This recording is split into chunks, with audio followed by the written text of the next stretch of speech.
Yeah.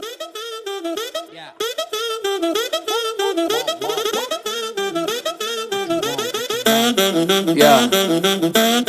Come and never sleep on me. Eyes on my chain 숙여 너의 고개를 what you looking at fool 너의 눈 허리 멍청했고 find your comfort from another yeah I go low like undercover yeah wanna know my name 죽지 않은 일은 위에 부어버려 기름 guess you can even guess me cause I'm baby high low로 확실해 not like maybe Devil let me welcome to my palace 찾지 않아 Alice you just keep on wonder You just keep on wonder 찾지 않아 Alice 버려 너의 memory I just pop a bin Danny have been 나는 걸어 Boeing 747 날개 위 What's up, everybody? Welcome back to For Your Ears Only, a Bondcast. It's your boy Jonathan Lonham, aka For Your Eyes Only, and I'm here with my boy Colton Flat. What's up, Colton? John, I saw you just trying to struggle to read. I just noticed your name, dude. What is colonoscopy? Dalton. Oh, is that? It says colonoscopy, Dalton. Did it autocorrect to it? No, I'm being stupid. Being facetious. No, I was like, what am I? Every week I try to make my name something stupid or different. For the past couple weeks anyway. So, hello, listeners. It's good to see you guys this week, John and Caleb. I think that segment just reminded all of our middle-aged listeners to make an appointment. That's You got right. your colonoscopy. All right. Starting off good. Anyway, I want to go ahead and say this. Listen, give us a like, comment, and subscribe if you listen to us, all right? Okay. With that being said, 1979's Moonraker. So give me three or four sentences about it, Colton. Epic. Too many boats. You know, I had not considered that angle, but I'll agree with that. I don't know if I can think of three or four sentences. Like when I was thinking about it, like the first thing that came to my mind was just like 5 out of 10. That's really all I got to say about it. So one thing, it doesn't have to be said, but Moonraker is obviously influenced with the whole Star Wars sci-fi little era, you know? No, not sci-fi, because that's short for science fiction. It's science fact. Science fact, according to Cubby Broccoli. Alrighty then. Yeah, he if you have the DVD, you can look at some of the behind the scenes stuff and some of the interviews that were taken from around that time, and he says that a lot. I don't know why, but Jonathan, are you gonna drop some Moonraker book knowledge comparisons during this one? Yes, is that okay? Yeah, I would love it if you would just really dive deep into like a book review for this one. There's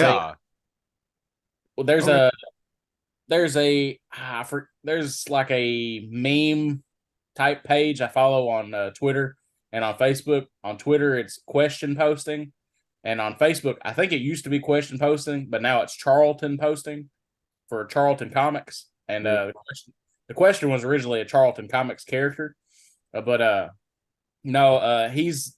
he goes through stages of reading like a bunch of different good and like lesser. I mean, I'm not saying Bond is lesser known, but like usually lesser known comic characters, and he makes a lot of them more relevant with his really funny memes.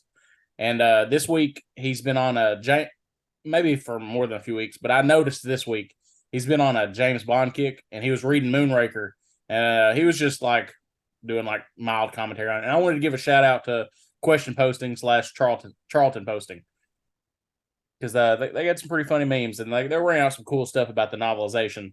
I appreciated it. I'll have to look that up. Yeah, I had no idea that was a thing. I'll have to send you guys some of his material because it's honestly hilarious, and like he really knows his comics too. That's always appreciated. And Yeah, he's a Bond definitely. fan too. Yeah, that sounds right up our alley. So Yeah, definitely send me some stuff. I will. Also, I don't know if it's a male or female, or I'm just assuming based off the. I figure it's a dude, but I mean it could be a woman. So, question posting. So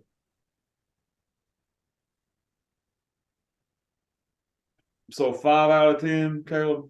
Yeah, I just What about you, Fly? that's the best way for me to sum it up.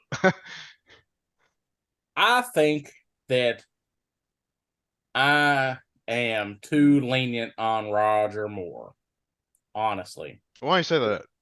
because I bashed the shit out of Sean Connery in his last couple movies, and I feel bad about it. It's just like to me, like everything I've ever heard is like Sean Connery's the GOAT and everything. I'm not saying he's not. But those last few movies, I was so disappointed with it. I went way too hard on him. And I feel like now I'm just like this, like Roger Moore's like my youngest child. I'm just like letting him get away with murder. Like this guy is doing like some of the worst action shots and some of the Look, and that's my only gripe with Roger, really. And real quick to kind of touch on what you said about Sean. That's entirely fair. Like he kind of earned some of that criticism, right? Especially yeah. in Diamonds. But real quick to touch on Roger, man, that's my only gripe with him. He just cannot sell the action at all. No matter how, it seems like no matter how hard he tries. So, your opinions are warranted. Well, also it's just like I feel like you could tell Sean Connery to his face, "Hey man, you fucking sucked in that movie," and he'd be okay with it.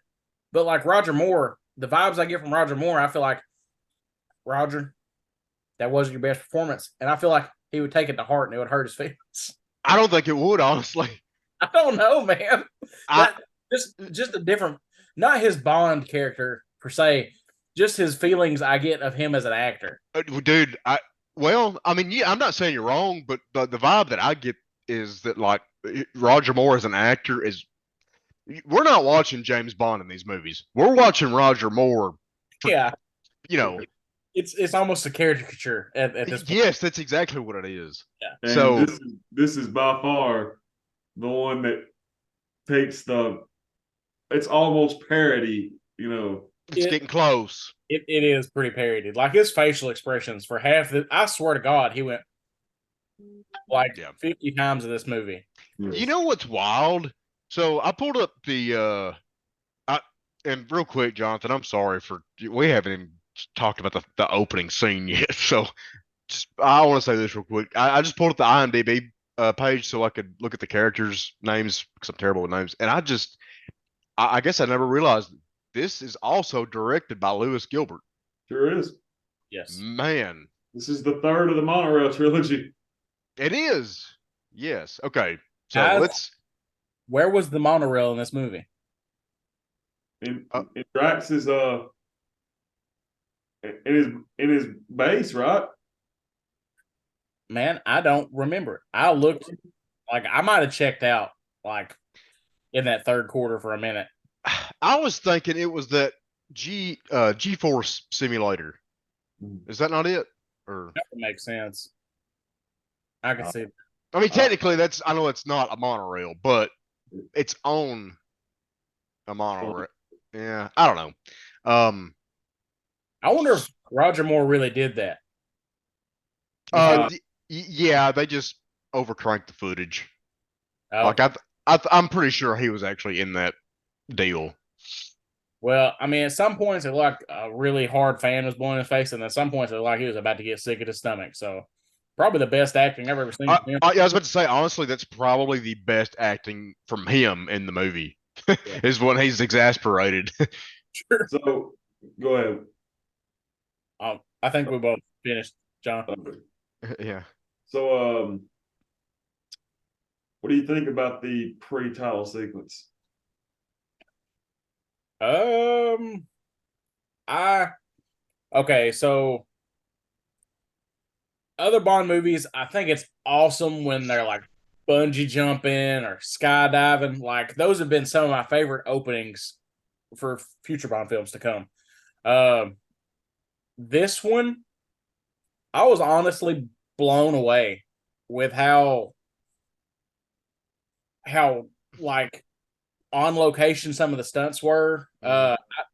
First of all, is Bob Simmons the stunt guy in this movie, or is it somebody else? Like, do they have a newer guy? I have no idea. I didn't research it. Did you, Caleb?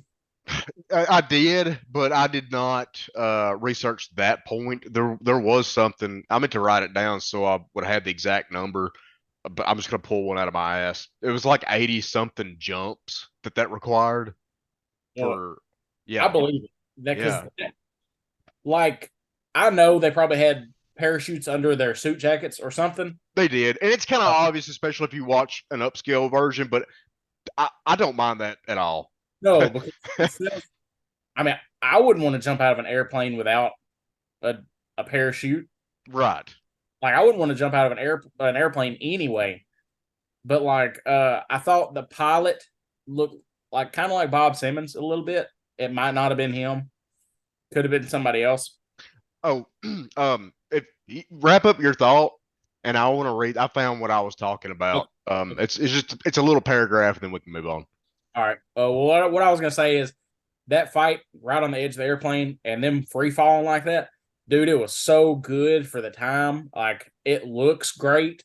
You can tell his suit jacket is like strapped down, so it's not flapping to reveal the parachute or whatever. But just the struggle in midair over the other parachute and him getting it on in midair, super awesome. And I absolutely loved Jaws being brought back in the opening sequence. I know it's campy, but I was really happy to see him, even though I knew he was coming back. Like I was there for it, and that wraps me up. Is this a first time viewing, Colton? Oh yeah, this is like I'm watching these more films in order. Like this is my first time with it, and I'm super, I'm super, I'm enjoying it, and So, this one surprised me. what? So, Sorry, go ahead. Well, I was going to ask Colton, what more movies had you seen in the past? None, None. famously none. Okay.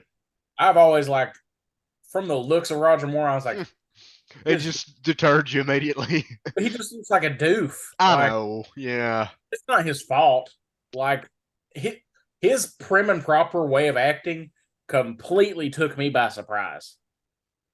Like, Yeah. I mean, it is a contrast coming from Connery. yeah. yeah, like, like he look. Roger Moore looks like the dad in The Incredibles. Like he Yeah. does not act like the dad in The Incredibles. No. Like, But if you don't mind, Jonathan, I was going to read this about that stunt. It says except for a few brief close-ups, the entire sequence of Bond, Jaws, and the pilot falling from the plane, with Bond and the pilot fighting for a single parachute, was shot in free fall. The 7-pound camera for these sequences was mounted on the helmet of another skydiver, and a few shots are of the cameraman's own arms and legs. Stuntmen Jake Lombard and BJ Worth wore parachutes concealed within their suits. The parachute over which they fight is actually a dummy chute, which had to be removed before the stuntman could use the real parachute underneath. Stuntman Jake Lombard would don and remove the dummy chute up to 3 times in a single jump. Wow. The actual parachutes used by the stuntmen had a main and reserve chute concealed within the suit coats, a breakaway seam, which I don't know if you guys noticed. I noticed that. Breakaway seam ran down the back, which allowed the parachute to be open without the need to remove the coat. There were only 60 to 70 seconds of pre-fall time between when the stunt performers exited the aircraft and when they had to activate their chutes. After factoring in the time needed to get the performers and the cameraman into position after leaving their plane, only a few seconds of film could be shot per jump. Therefore, the entire sequence required 88 jumps. wow. 88 jumps and 5 weeks to film just to produce 2 minutes of footage. Think about how much That's airplane. dedication, man. And the fuel. The fuel alone would like cripple the film these days. Man, that's what ruined the ozone layer for us. Yeah, That right pretty much. there. So, yeah, I do like the pre-title sequence in this movie. I dig it. And I think this is a good example of just a, benchmark of how, a title sequence should be. It's a textbook title sequence. Yes, I mean, pre-title sequence. I agree. Pre-title sequence, not title sequence. Sorry, but It's okay. but yes, of course, it does go campy, as you say, Colton, with Jaws falling into the circus tent. That's And the only part I didn't like, man. I was gonna say before all that stuff about the stunt, when you brought up Jaws, I don't mind him in this movie. Like really, I thought I was gonna have an issue with it, but he fit right in. But I did not like that scene of him falling into the circus tent. I thought that was so dumb. it really was stupid. So let me ask you this: the title sequence. So, what do you think about the song Moonraker? It's pretty good. I think I like it at the end credits better. Yeah, the little funky. Yeah, I think Yeah. it was better done for the end credits. I'm gonna be honest with you guys. This is probably my least. This is probably my least favorite Bond theme. It's just so milk toast, isn't it? It's just so. I don't even know what the hell milk toast means. It's bland. Yeah, it Yeah. makes. Milk toast. I'm milk toast intolerant. Yeah, I would say it is bland. Of course, this is done by the same woman who did Goldfinger and Diamonds Are Forever, Shirley Bassey. She's great. Yeah, I guess like her fault. but anyway, I would like to say one more thing about the circus thing. Like, I didn't like the circus thing, but I did like how they blended the circus thing into the opening credits, like the pre-title, the sequence of the frames and all the titles and all that good stuff. So Yeah, I mean that was fine, but it's just like even the visuals I found to be sort of just kind of uninspired. I don't know. so it's probably Go ahead. something about like silhouetted women jumping on trampolines from Yeah, maybe that's it. This is like the 12th time we've seen that. So Yeah. no. Well, I mean, it has been played to death, but I mean, Well, that's kind of all they had at the time. I mean, I guess I think it was more of like they that was their style, sort of like a staple for the time. So I get it. it does get stale sometimes, though. yeah. So getting into the movie, this first scenes, we got some thugs hijacking a Moonraker space shuttle, which is riding on the top of a what was that, a 707? I'm not up to snuff on my airplane, so I'm booting up Flight Simulator. I'll see you in 6 weeks. I don't know what it was. But, I know it was a big plane. the thing with me is, I mean, the thing I'm trying to say is like, how did they just get in there and just take off? I mean, doesn't space shuttles like have like those big fuel pods to actual power it? I mean, That's some of that science fact, isn't it? yeah. Yeah. So, there are, I mean, I'm sure you guys know this. I'm not trying to mansplain. There are planes that take aircrafts up into space, like not to space, but like that high in the atmosphere, and they do leave from the top of the plane. But also, I don't know if it's more of like a takeoff situation or if they glide off and then take off from the top of the plane. You know what I mean? There's Yeah. got to be some kind of propulsion, right? I mean, you would think, but also like once it unlatches, I mean, it would be carried for at least a minute or two for Sure. the plane to get away. Well, I did not know that. I think you just highlighted some of my ignorance. I did not know that that was a thing at all. I've seen it in other media. It could just be another media thing, but I'm fairly certain I've watched a video on like planes that take spacecraft up. Mhm. Well, you guys keep talking. I'll look it up. Okay. Yeah. Well, I'll say this about the scene: the execution was done well. Like it looked good. Of course, I don't know. I'm not trying to say that it wasn't a hard effect to pull off, but I don't know. It's just for what they were trying to convey, like they did a really good job of making it look like a shuttle took off from a plane, I guess. Right. So,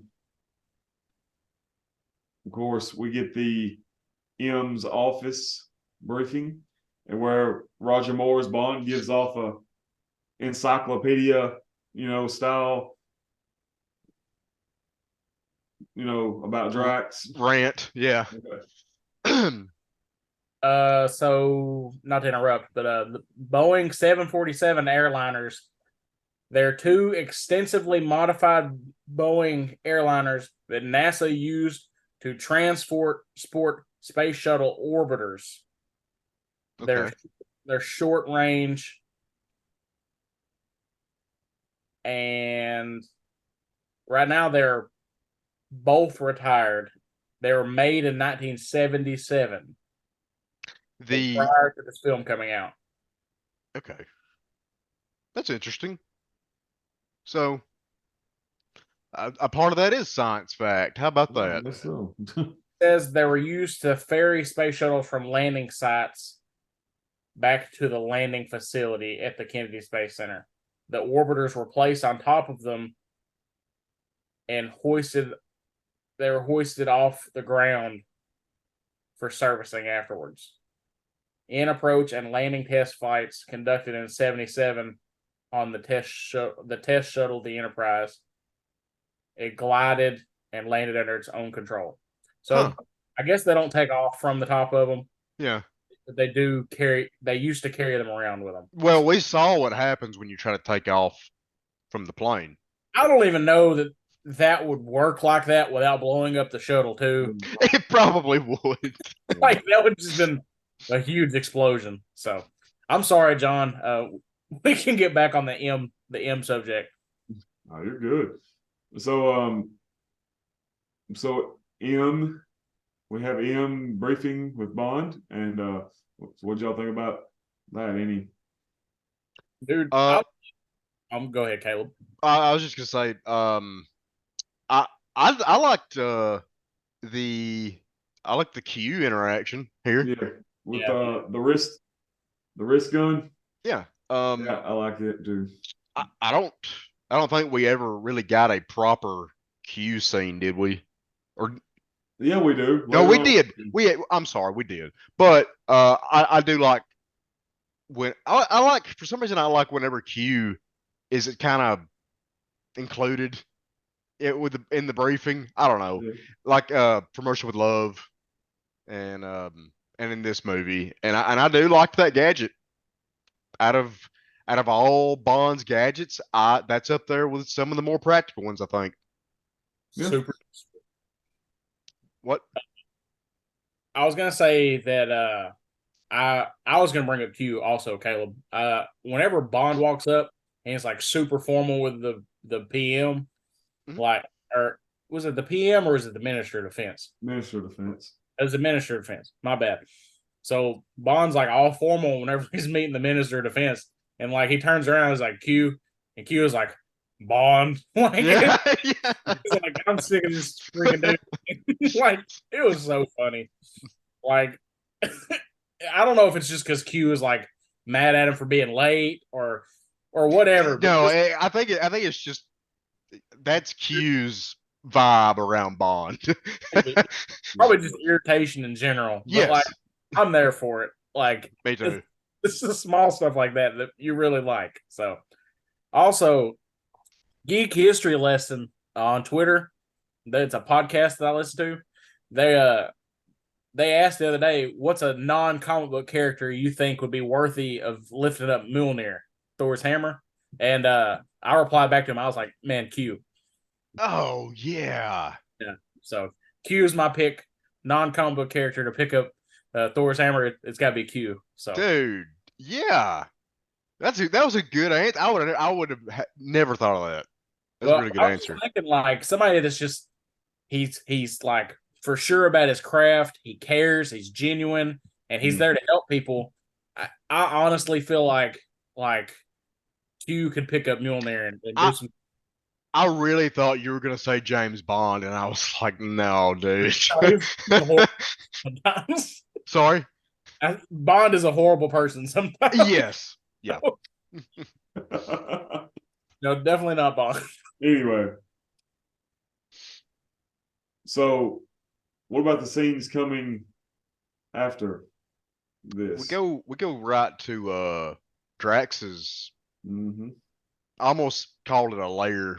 It's just his house, like, pretty much, isn't it? It's like a humongous chateau, and I don't know if you guys picked up on this, but the lady flying the helicopter says that chateau was brought over from France, brick by brick. Yeah.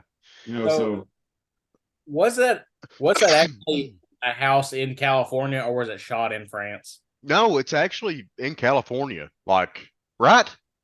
Or yes. Or was it shot in France and we're supposed to believe it takes place in California? That's what I was asking. Dang. It doesn't really. Yes. Yes. It is shot in France. You know what? I don't know. I think it. You know what? Let's get our facts straight. I'm gonna look it up. Oh, okay. I'll keep talking while you do that. The other thing is, I absolutely loved how he's like, well, why didn't he just buy the Eiffel Tower? And they're like, he did. They wouldn't give him an export license. I was like, damn. What? It makes no sense, but okay. Also, is she dubbed? I think she's dubbed. Kareem? I think so. I don't know. She might be. According to this, it says much of the film was shot in the cities of London, Paris, Venice, Palmdale, California, Port St. Lucie, Florida, and Rio de Janeiro. So, the specific shot that I think Colton is talking about is where they're in the helicopter and it pans over his estate, and I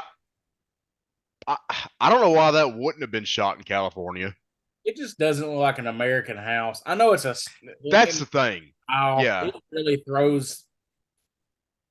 It's really taken me out of believing that it's in. And I know you can move whole castles and stuff. Like, they've done it. Like, I'm not beyond believing that, but it was just like kind of a little hard for me to believe, if that makes sense. Well, I believe that somebody like Drax would have that done. Dude, before we go any farther, Drax in this movie is just normal sized Peter Dinklage. Holy crap. Yeah. You're right. You're so right, dude. It is ridiculously how uncanny. Like, he's Peter Dinklage before his time. Dude. Yeah. Wow. I'm sorry. No, dude. Don't apologize. So what do you think about the meeting with Drax? I think he seems like a real jerk. Yeah, just kind of right off the bat, kind of just. Well, see, now he's a lot different than the book Drax. Oh yeah. Okay, let's hear about this. So the book Drax is a redhead to begin with, very loud, very colorful, very, just kind of like just a big old, like, I don't know how to describe it. Big person. He's got a big personality. Big personality, yes. Whereas in this movie, we get very, calm. He raises his voice one time in the movie later. For the most part, though, he's like really reserved. Yes. It almost seems like even when he talks, he's very efficient. Yes. Which in the book, we meet Drax playing bridge, right? At the Blades Club. I think he plays bridge with M, correct? Yes. Yeah. In the book. Yes. And in the movie, it's the Minister of Defense, right? It is. He does say that, doesn't it? I Yeah. think he played with both of them in the book, if I'm not mistaken, doesn't he? Probably, but I know in the book that's how he's introduced. Yeah. M, maybe he's telling Bond this, but he's saying that he knows him from the club that he attends to play bridge. Yes. Yeah, like in the novel, M and Hugo Drax are both part of a gambling club called Blades. Yeah. And so Bond sometimes goes there with M, like, because M invites him, so like he's allowed to go there. Yeah. Yeah. So Blades is something that you do see a lot. You see, I mean, every now and then in the books, but like in the movies, you don't ever really see it. It's it's not part of this movie at all. Well, I was gonna ask, do we ever see it? The only time we see a Blades club in the movies is in Die Another Day, that club that Madonna runs. Oh yeah, the fit with the fence where they fence. Fencing. Yeah. But Well, I didn't even know that was a thing in the movie, so I'm glad about that. Also, I just want to say that, like, in the books, I love the scenes in Blades. Like, anytime Bond is playing, whatever game Bond's playing in the books, his card games, like, Fleming wrote them so interesting. yeah, well, you could tell Fleming worshipped gambling. He loved it. He did. He always explained the games really well, and as well as he did explain them, I still have no idea how to play Baccarat. I don't know how to play any card games, like, other than Yu-Gi-Oh! Uno. I know how to play Uno. I suck at Uno, and I hate Phase 10. I hate Phase. Yeah, Phase 10 is not fun. Phase 10 was just...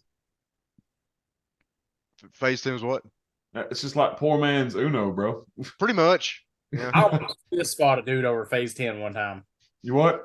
I almost fist fought a dude over Phase 10 one time, and I've only ever been in one fight in my life, and that was with Caleb Mabry on the T-ball field.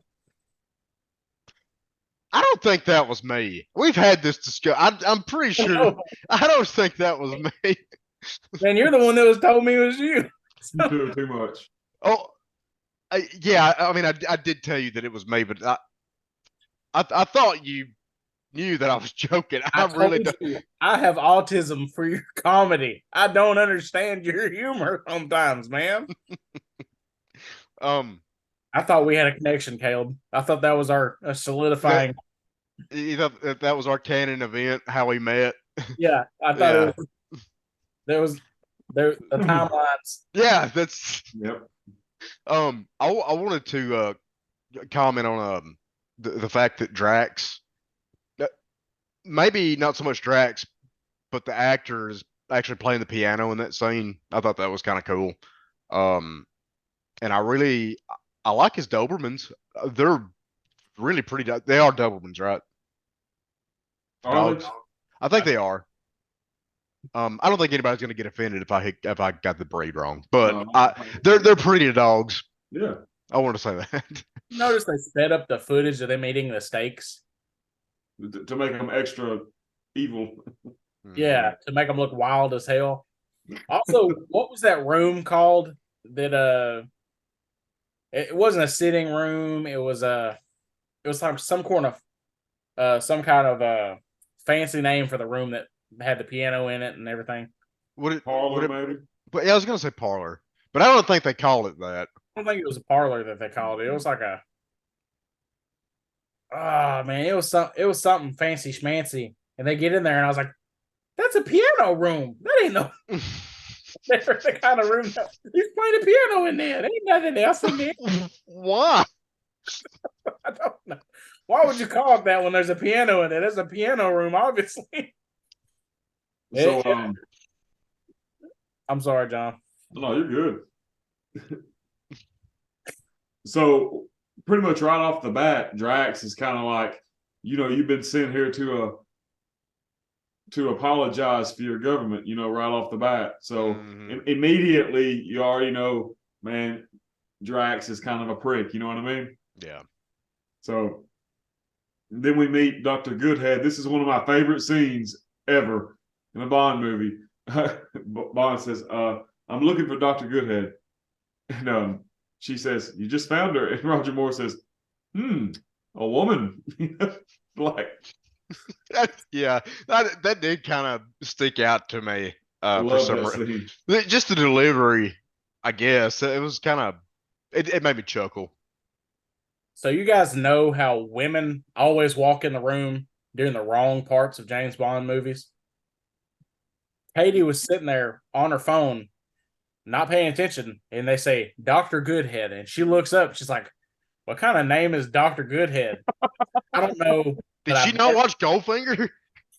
She walked in during the rape scene in Goldfinger. Okay, but she didn't know the character's name, I guess, because that's her, Goodhead is tame. Well, yeah, but like I told her, she's like, what kind of name is Goodhead? And I was like, I don't know, but I bet you $100 it's a woman. And she's like, what? And then James Bond walks up and like you can see the back of Dr. Goodhead. I looked at her, I was like, rolled your eyes. I was like, watch, it's a woman. And then boom, it was a woman. So which Goodhead wasn't in the book, right? No, Goodhead was not in the book. Also, Drax's nationality, is it ever discussed in the film? No. Okay. We'll see the literary version of Drax and the cinematic version of Drax have different aims, For sure. Like the literary version of Drax is a former Nazi and like wanting to nuke London for the Soviets. Yeah. And also his henchmen had wicked mustaches. I want to ask you guys something. That is not in the movie. I want to ask you guys something to that point. What's wrong with that storyline? Like, I know, for real. That's fine. I know. It's a great story. It is. I really enjoyed the book. I think it's great. But you had already said that Fleming didn't like it, right? No, Fleming loved. I mean, I think Fleming liked Moonraker.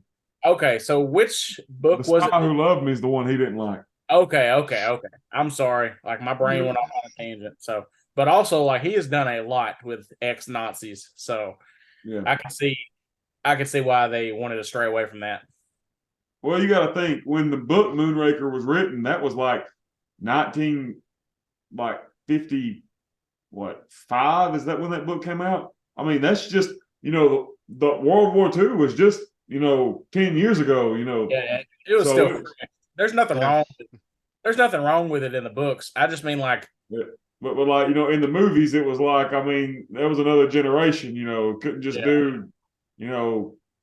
I'm gonna kiss your ass for a minute. We talk about Roger Moore's random encyclopedic knowledge. The fact that you knew that novel came out in 1955 off the top of your head, I don't know. That was impressive. Yeah. It is 55. Yeah. Jonathan is a walking Bond encyclopedia. Yeah.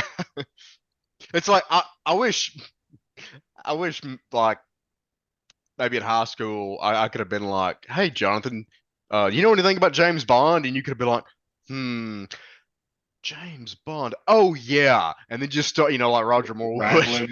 Yeah. Like before he goes to start spitting out facts, he starts making that weird dial-up tone. Like he completely reboots and then just starts spitting out all the facts. Oh.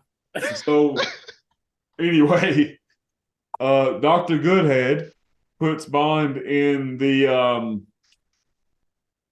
what do you call it? The centrifugal force machine. Yes. I don't know what they call it in the movie. Do what? I don't remember what they called it in the movie, but that's pretty much what it is. And we see that Drax is Chinese, Korean. He looks like Pedro from Napoleon Dynamite.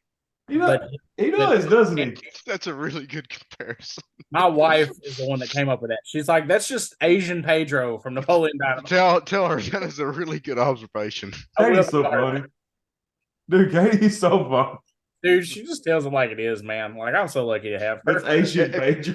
If we ever do a live commentary, live viewing, whatever, you need to bring Katie. Yes. If she's makes comments like that.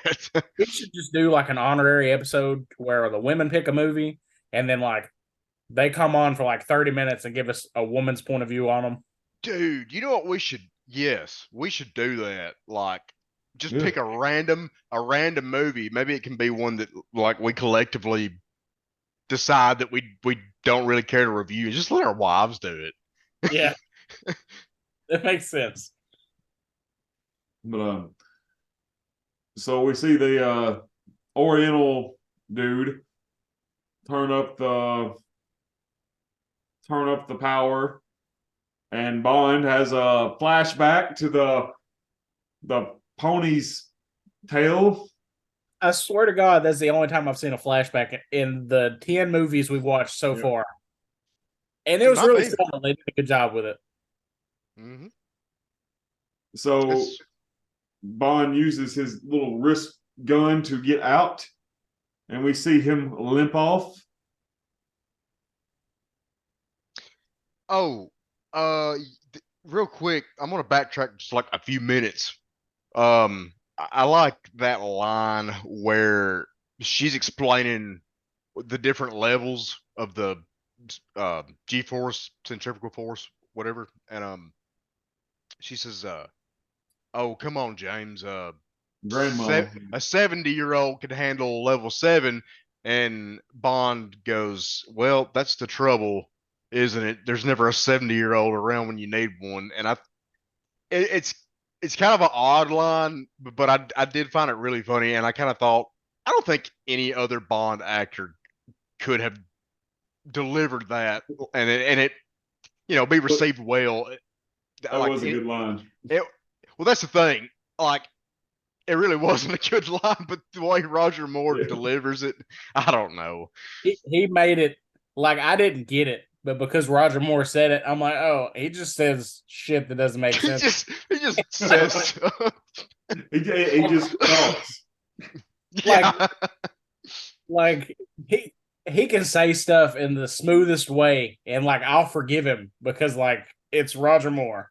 He could just say random syllables, and I'd be like, "Yeah, You're right. You are so you right." got a point." So later on that night, we see Bond in his all black stealth gear woo a lady. Yeah, and like no time flat. I'm like, this doesn't even make sense. There was no build up to this. Okay, I'm glad somebody else said that. I thought this felt super rushed to me. Yes, Like we're missing I 5 agree. minutes.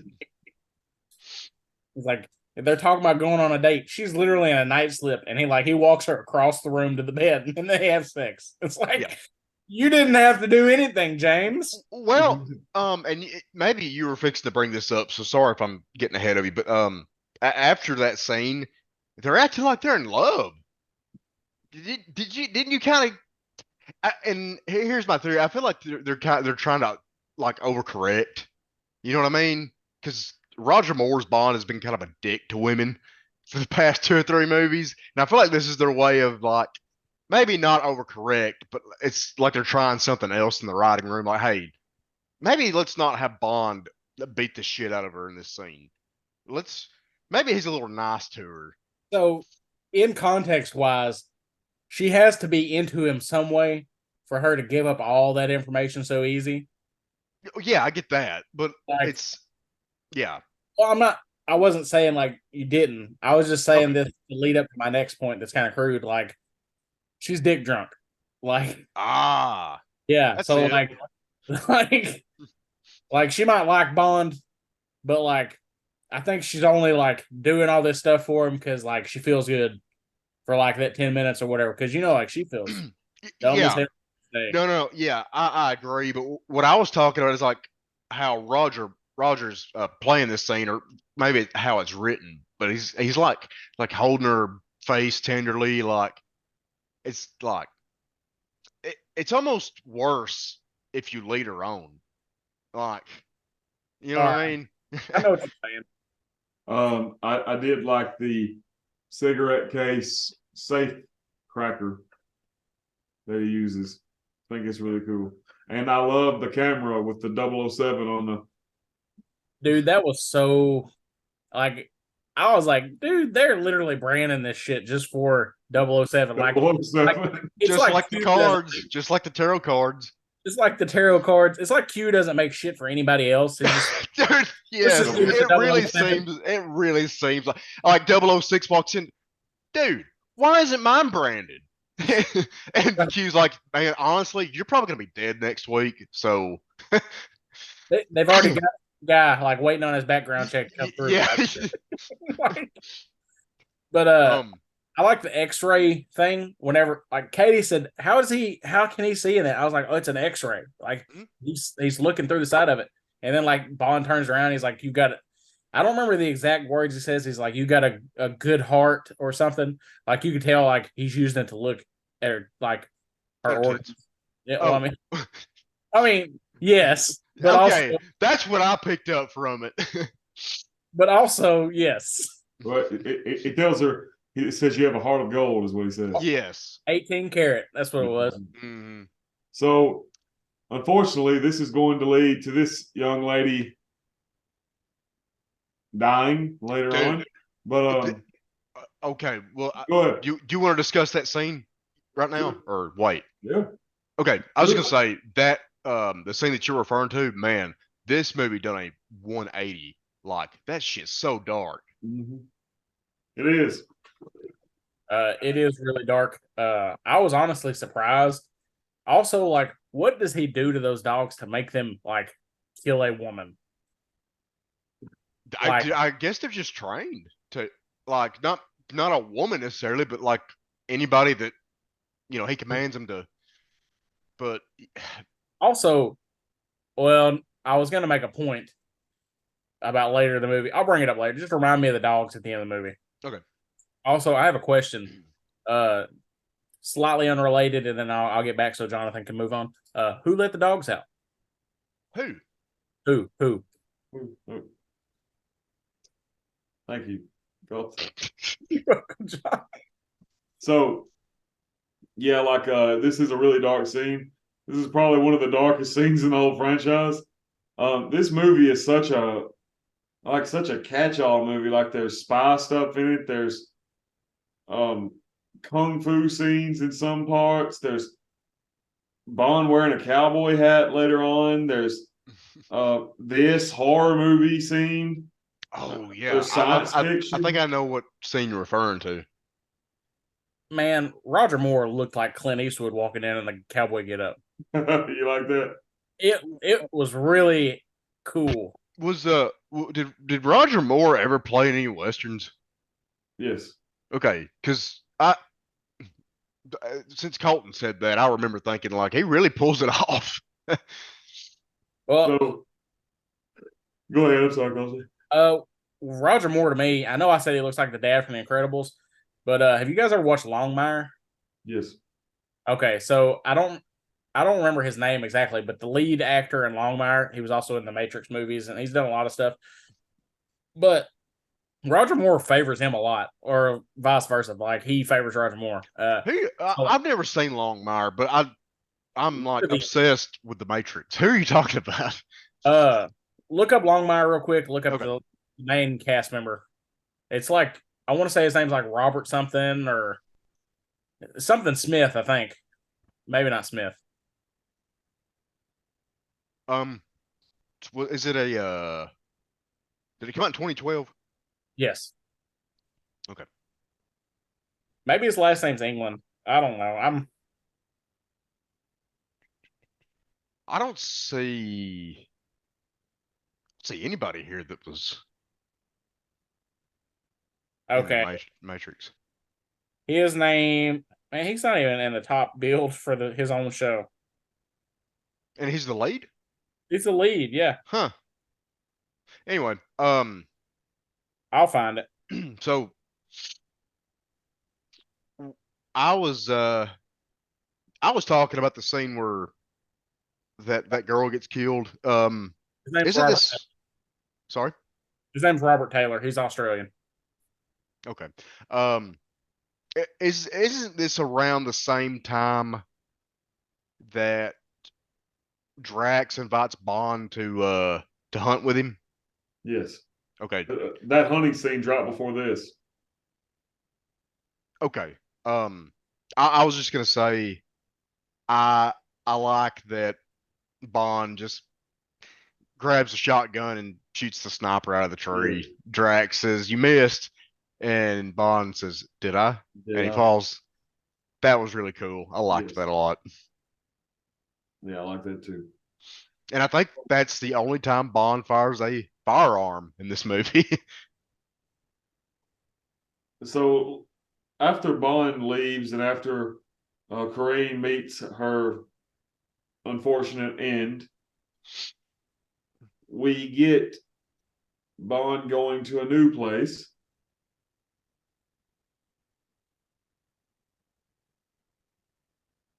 He goes to Italy, right? Yes. Mhm. Venice. Venice, yeah. Yes. So he goes there and to meet Dr. Goodhead, Right. talk to her, and he just like kind of just goes into some different like glass stores, He's what I'm talking about? yeah. He's trying to um. This may be a stupid question, but what is the significance with the glass? I know he's trying to find uh the Drax connection. The glass is what the poison pods are in. Okay. Like that glass is holding the poison in that will be released on the earth. Right. But what when what am I trying to ask? When is it that Bond thinks, okay, I need to look for a glass door? Like like Yeah. I'm not that's not me picking at the movie. Well, Like it I doesn't he it's whenever he uses the safe cracker Mhm. and gets that stuff out, isn't it like glass? Okay. It- Yes. yes, that's Okay. where it is. Thank you. That's Welcome. um it was last Sunday, last Monday when I watched this movie, so it's not Understood. as fresh in my mind as what it normally is, but man, the other night, when I watched it, I think I said it to y'all, like I'm gonna go ahead and get this movie out of the way because I dread it. But really, I think I was just in the mood to watch a Bond movie because I was kind of still on that Yeah. Spy Who Loved Me high. So, Yeah. but yeah, that all that's to say, all the details aren't there.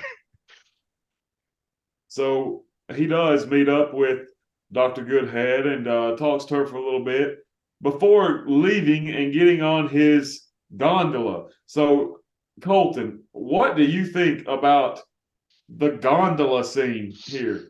What makes absolutely no sense to me is Bond is riding in a gondola. There's a dude, what was his name? Felipe, or his name began with a F, I think. You're talking about the guy that's like Driving the gondola. yeah, I think you're right. I don't remember if it was Felipe or something. I swear it started with an F. Anyway, he's driving Bond around in an MI6 gondola. Mm-hmm. Like, did this guy work for MI6? Did this guy just Bond brought his own gondola? He's like, Hugh, I need you to hire me a gondola driver. He needs to have a name that starts with F. And then he gets murked. Yeah. Out Honestly, that's the most likely scenario. What you just said. Yeah, probably. It just doesn't make any sense. It's like they give Bond the gondola, and Bond's like, I'm not driving it. He's like, the only way I'll drive this is if a guy floats by in a coffin and kills my gondola driver with a knife. Yeah. So we get quite a bit. This is really the Roger Moore era in one scene. Yes. And he's driving the gondola across like St. Mark's Square, and you got the dog looking at it, and you got the dude like looking at his wine bottle, and you got the dude who's pouring. What is he? Is he pouring wine onto somebody? Like, I don't know. Yeah, he's like overfilling the glass and it's spilling onto the guy. Yeah.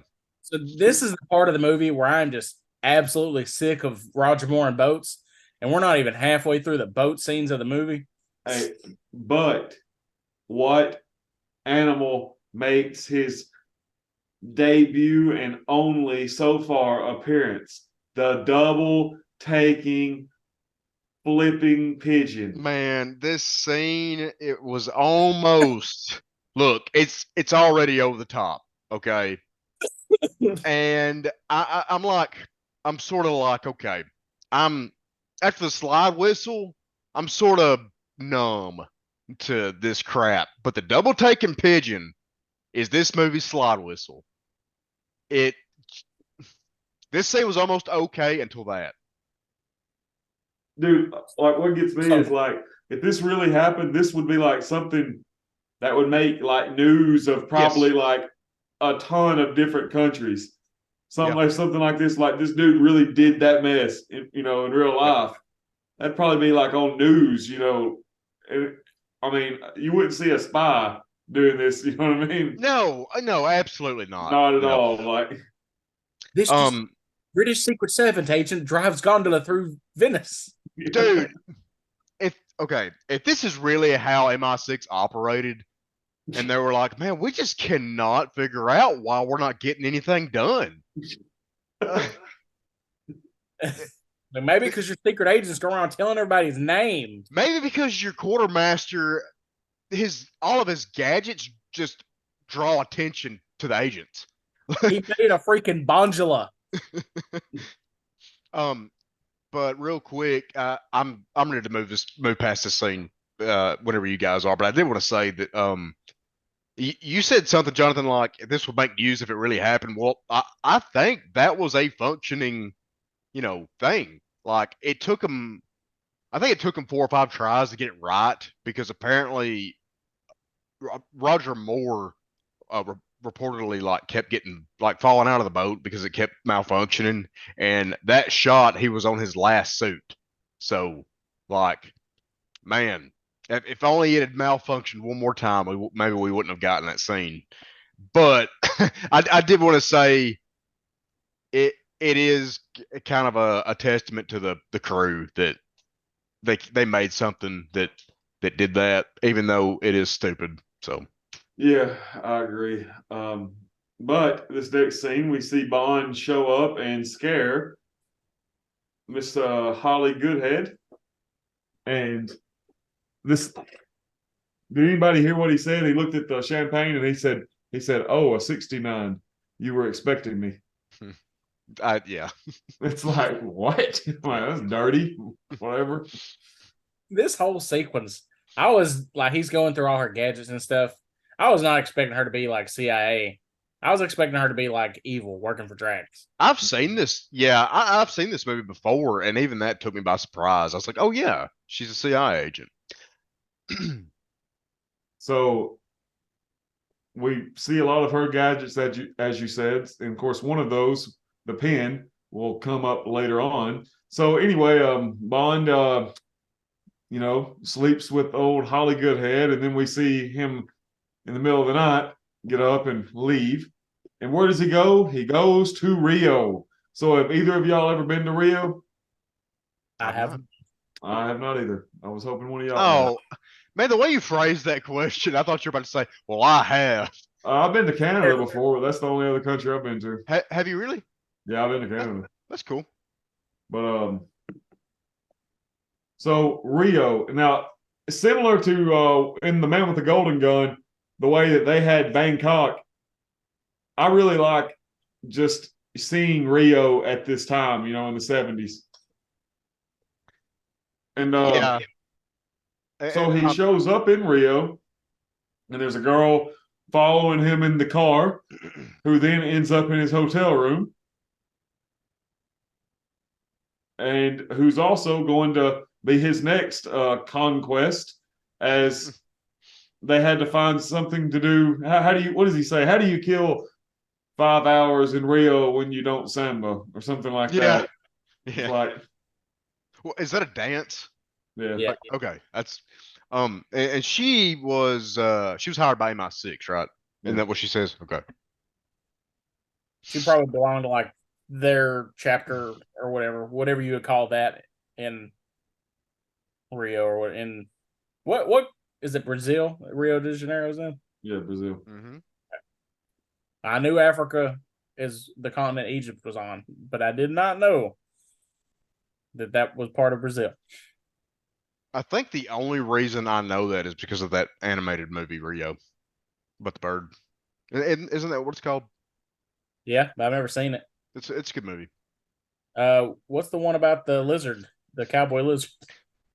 Rango, right? Yes, That's right. right. That's I've a good always- one too, I've never seen it. I want to watch it. dude. I know this is about Moonraker, but if you want to know about a better movie, watch Rango.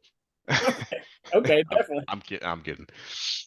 But so we see them going, and it seems like they're having like a party, a festival, Mardi Gras. What is it? I got Thunderball vibes right here, man. Yeah, me too. I got Thunderball vibes a lot through this movie. Did you really? Yeah, but I didn't hate it like I hated Thunderball.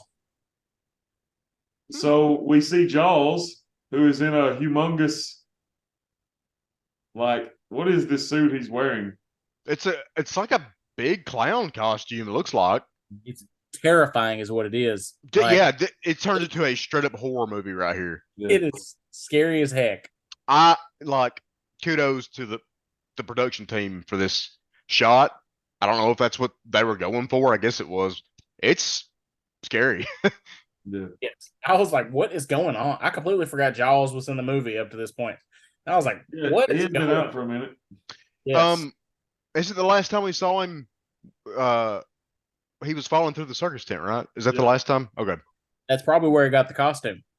He wore that on an airplane to Brazil. Apparently, there was a shot of him exiting the circus tent that didn't make it into the movie. Okay. But I would prefer just to not know when, like, I was fine with him walking out of the house, but like each time he dies, I'm like excited to see him come back. So I'm not even mad. he doesn't come back until Everything or Nothing, the video game. Oh, well, no, I mean, I knew he wasn't in another movie after this. I knew that. I know, yeah, but you're saying like like in the movie, every time he shows up again, it's a pleasure to like. I'm glad to see him. I get what you're saying. Like I was sad that they didn't show him and old girl land in the Yeah. rest of the ship at the end of the movie. So Mhm. Well, I remember as a kid, I was thrilled to see him in Everything or Nothing. Yeah. Me too. I thought that was so cool. Yeah, I did too. But yeah, so Bond finds a Drax aerospace, a sticker or patch or something like that. And so after the the little standoff with Jaws, and then he gets took away by some partiers, they head back, and that is the end of that young lady's time in this movie. Dude, I want to talk about how she just brushed off almost being murdered. Like, you guys know what I'm talking about? I almost Yeah. had my jugular ripped out by a 9-foot tall man. But yeah, sure, I'll go back to my apartment. Yeah, like, I'd be traumatized. Yeah, she would need to like go to the hospital, go to therapy, probably. Like, Yeah, like she If just brushes it off. yeah, ain't works for nothing. my 6, this is probably just like another Tuesday for her. Is she from Rio? Isn't she native to? She seems like it. She probably Maybe does that happen a lot there? 10-foot I have no tall idea. clowns. just Is that a problem in Rio? So this I hate next scene, clowns, man. I really don't like this next scene. We got Bond and Goodhead using the telescopes to look at each other. You don't like that? I just don't even understand like why we're even doing this. Like, I don't either, but like I didn't hate it. I thought it was kind of wholesome's not the right word, but like, when you see your buddy at the grocery store or whatever, and All right. I don't know. But I They mean, did, what? well, I was gonna say they did this just to give Jaws another chance to have something to bite through. They're like, you know what Jaws needs to bite through? Cable car A wire. cable car. You're probably That's, right. But yeah, I gotta say, it did give us this, So Yep. the cable car section. This is one of the goofiest things I've ever seen. Did y'all see how Jaws jumped across to the other car? Yeah. It was insane. Like the dumbest mess think- I've ever seen. I think the actual jump was a stunt double, right? If I don't remember the scene 100%, but I want to say when I watched it, I think the shot that you get of Jaws in midair is a stunt double, but it was not executed well. It looked very goofy. Yeah. The skydiving scene was way better Oh executed. yeah, it was done so much better. So pretty much, Jaws ends up crashing into the side of the place. Oh, speaking of which, the bald guy that was helping Jaws, is that supposed to be the same bald guy from? I Is don't that think so. Sandor? I Is don't that his think name? so. I mean, we saw Sandor die. That's what I'm getting at. So, but now, well, no, we didn't see Jaws die. It was implied in The Spy Who Loved Me, but I think we straight up saw Sandor die. Yeah. I mean, every time Jaws gets out of a car or a plane, we see him die. So I mean, that's just how he exits vehicles. Yeah. But so Bond and Holly Goodhead find themselves on the ground, and after making out a little bit, then they get took prisoner by some EMTs. Why don't any of them have a gun? For real. Everybody, I mean, why do they just go with them? They're both secret agents. yes, Right? Yeah. yes. Yeah. That's another great point. I mean, video game James Bond could take those dudes like. Yep. Like he's got literal Boba Fett wrist rockets, man. Speaking of video game James Bond, yeah, especially if I'm playing, because I've already put in like 100 cheat codes. I'm dual wielding golden guns. They don't stand a chance. I hear you. So they're being transported in the back of an ambulance, and Bond gets free, and we get some product placement on billboards. Oh my god! Also, the product placement on the cable car lift 7-Up. You what did you call that scene, Jonathan? How did you refer to that scene? I think maybe you just called it the cable car scene. I was gonna say I call it the 7-Up scene because the 7-Up is everywhere. Yes. Marlboro. Yep, that's another one. Oh, yeah, that was present when Bond was going through Holly's gadgets. Yep. He opens the drawer, and the first thing I saw was a Marlboro box. Of course, Jaws gets a girlfriend in this scene. Dude, I thought that was so sweet. I was like, Shut up. This large-breasted dude. Perfect for this 12-foot tall behemoth. That is not sweet. It really was though. It's always beauty that tames the beast, Caleb. It's abuse, man. Look how much taller he is. She's gonna be the one abusing him. You think so? Yeah, it could be slapping him with boobs, man. Dude, I want to talk about the Mandela effect here. I could have swore she had braces. I've heard a lot of people say that. I could have swore she had braces, and I thought that's like the thing that Jaws noticed. Like that's the thing that they had in common, but she does not have braces at all. It's her giant person-sized chest that he has in common with her. Yeah, I suppose those belong in like a 12-foot tall woman, not a 3.5-foot tall woman like she is. So, anyway, I'm Um, sorry. so Jaws gets a girlfriend. They even have that stereotype romantic music. They go off into the horizon.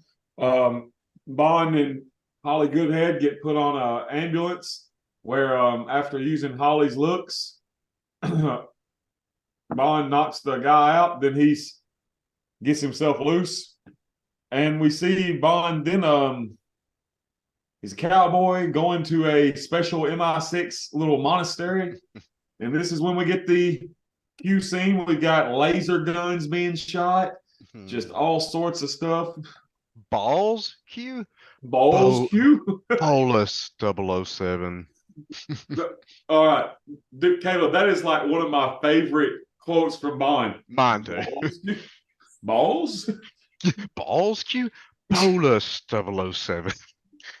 Okay, here's my thing. When he gets up out of the ambulance, he is walking away so nonchalantly. It is ridiculous. Like he's not concerned for her safety at all. I understand she's a secret agent, but like you would expect some sort of sense of urgency. I expected him to go after her. Man. No, instead he goes to the cowboy store and then goes to the 6 headquarters. Dude, I'm starting to think that Roger Moore played Bond as like a severe sociopath because, like, okay, so whenever we see him alone, like you just mentioned, it's like no emotion whatsoever.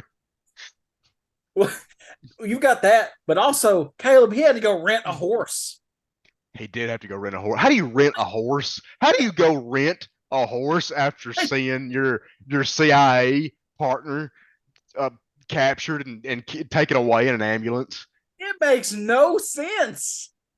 It really doesn't. Like you have to have like a U-Haul horse rental and a cowboy costume store next to each other. No, it's just one store. It's just it comes with a horse. No, get a car, man. Rent a car. Dude, he drives freaking submarine cars and he's renting. Dude, where's your gondola? You seem to, where's the gondola? You seem to have so much fun driving. Go get that. So pretty much we learn here that Drax is getting the poison out of a certain type of orchid that's in a region of the Amazon. And Q thinks he knows what it is, but then you hear Bond say, actually it's from the Amazon.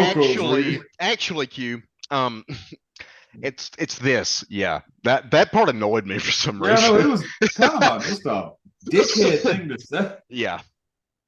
Also, I'll say this: Lois Maxwell looks really old in this movie. Dude, I think it's her. Like Roger's starting to look aged here, but Lois looks really old. I think it's her hairstyle, but God bless her, Miss Moneypenny. She does start getting a little bit older looking.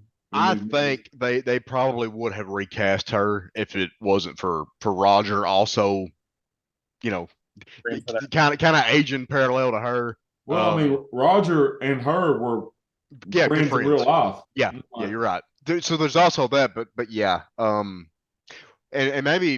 maybe also that's the reason. That's the reason it's like it doesn't really stick out to me that much. Like, yeah, she is aging, but it's not like.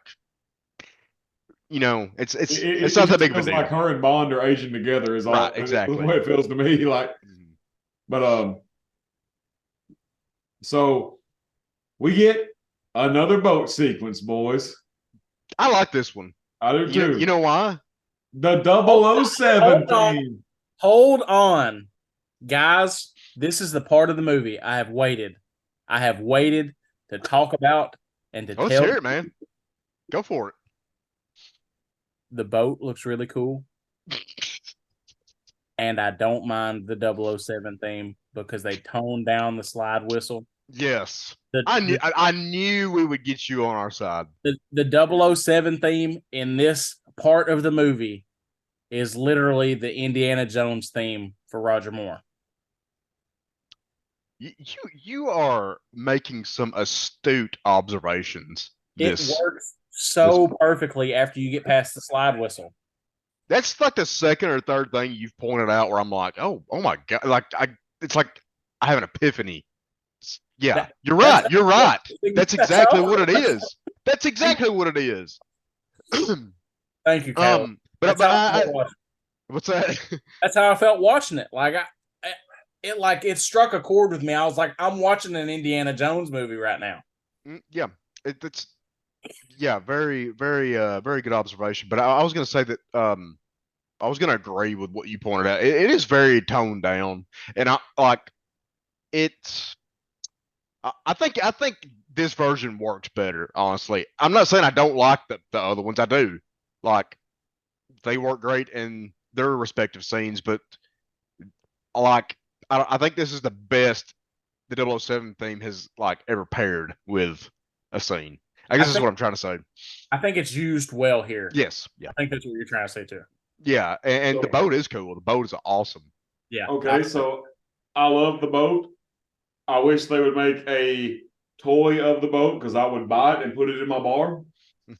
But I'm going to defer paths with you right now. I'm Uh-oh. going to differ with you. Oh, I don't like where this is going. Jonathan's like, I absolutely hate the 007 theme. I do not like that how they have slowed it down. What? Really? I like it fast and And bombastic. loud, fast and loud. I hate both of you. I do. I don't love you guys anymore. I was agreeing with you. I'm disagreeing with you. I like the slower, more toned. I think that works better for this scene. Well, because like I like it when it's buck wild, like I do boats are on not. fire, the 007 theme's blaring, people are dying. That's what I like. It's bass boosted. Yeah, like helicopters are blowing up. Like I expected that version of the 007 theme when they're flying around with jetpacks, firing laser beams at each other. That was the Thunderball scene in this movie for me. Yeah. I expected that music then. Last episode when Jonathan said, I think I said something about the 007 theme, and Jonathan said we're going to get it in the next movie. Up until when I watched it, I thought the 007 theme was in the space battle scene. Because like you said, that's this movie's underwater sequence. Yeah. But with that being said, I know we're not there yet. I like the space battle better than I do that Thunderball underwater battle. Honestly, It's done better, I think. I agree with you. My only gripe with this boat chase scene is, man, I know y'all are sick of me talking about this, but the rear projection when they're on the close-up shots of Jaws, Yep. those look so bad. And the only reason I bring it up is because, man, they improved upon it so much in the last movie. Like the rear projection shots, even though I could tell they were rear projection, but they just didn't stick out like they do here. So that's all I think the time of day and the setting has a lot to do with it. You're right, it does. And also I think the film stock that they use to actually get the rear projection shots, like, you know what I mean, like the footage that they use to project behind the actor, I think that has a lot to do with it. And the reason I say that is because these rear projection shots in particular, like the quality just looks bad. Yeah, you're right. It's like you go from a good shot in a beautiful place to like Right. raining. It doesn't look. And It's they had Richard Keel on location because you said there's a shot of him holding the crap. I don't remember what kind of gun that was, but yeah, there's a shot of him holding the submachine gun, firing it. Like, so like, why not just get the footage you need while you're there? You know what I mean? Maybe he's afraid of boats, man. Could be. Like tall guys that aren't usually intimidated by normal things. He's a gentle giant, is what you're saying. Yeah. They're afraid of weird stuff, something like mice and boats. Yeah, I guess you could be right, but I'm not gonna gripe anymore about this scene because literally everything else is great.